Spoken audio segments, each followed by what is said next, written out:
Hello everyone, welcome to my channel. I hope everyone is having a wonderful day.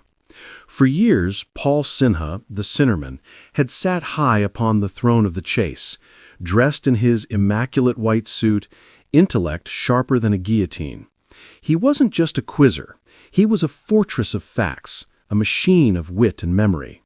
Players feared him, some adored him, but they all respected him. That's what made that day so unforgettable. The day Paul Sinha met the team that left even him, the Sinnerman, speechless. It was a Friday afternoon filming block, the kind where the studio lights felt hotter than usual and the air buzzed with tension and tea fumes. 3 games had been filmed already. Paul had crushed all of them. A clean sweep. The crew joked he was in Terminator mode. But then they walked in. A trio. Sivan, a softly spoken literature professor with a laugh like wind chimes. Jay, a quietly intense chess coach from Bristol. And Keon, a 22-year-old software developer who wore a Doctor Who scarf and looked like he'd tripped out of a sci-fi convention. At first, Paul barely registered them. Just another bunch of eager contestants with hopeful grins and fun facts for Bradley. But when Sivan stormed through her cash builder with £9,000 and a perfect run, Paul's eyebrows twitched ever so slightly. Interesting. Jay followed, a cool £10,000. Calm, methodical, never second-guessed. Then came Keon, whose knowledge of obscure 1980s computer brands and Finnish mythology earned him £11,000, and cheers from the studio audience that lasted long after the theme music had faded. "Looks like we've got a team here," Bradley quipped, eyes twinkling. "How we feeling, Paul?" Paul gave his usual half-smile, but something behind his eyes had changed. He knew. These weren't just contestants. This was a unit. Each of them accepted the higher offer, the audience held their breath, and each of them made it back. 3 head-to-heads, 3 victories. No lucky guesses, just precision. Then came the final chase. £30,000 on the table, 22 steps set by the team.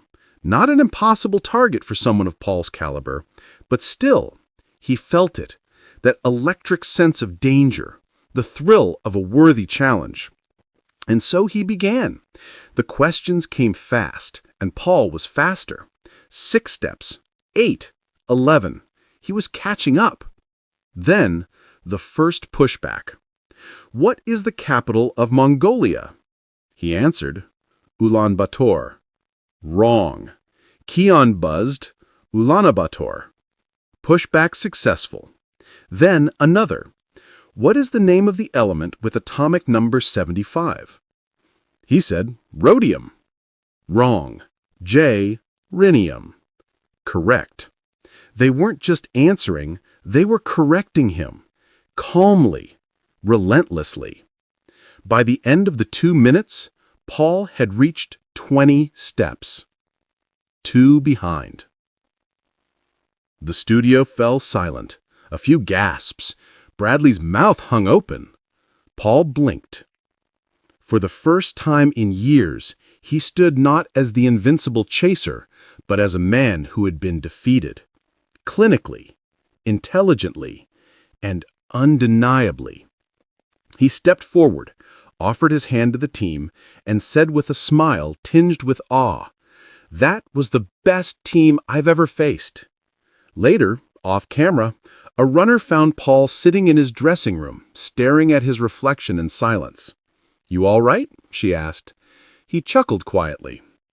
"Do you know what's worse than losing?" he said. "Losing to brilliance. Because it makes you wonder, what else is out there?"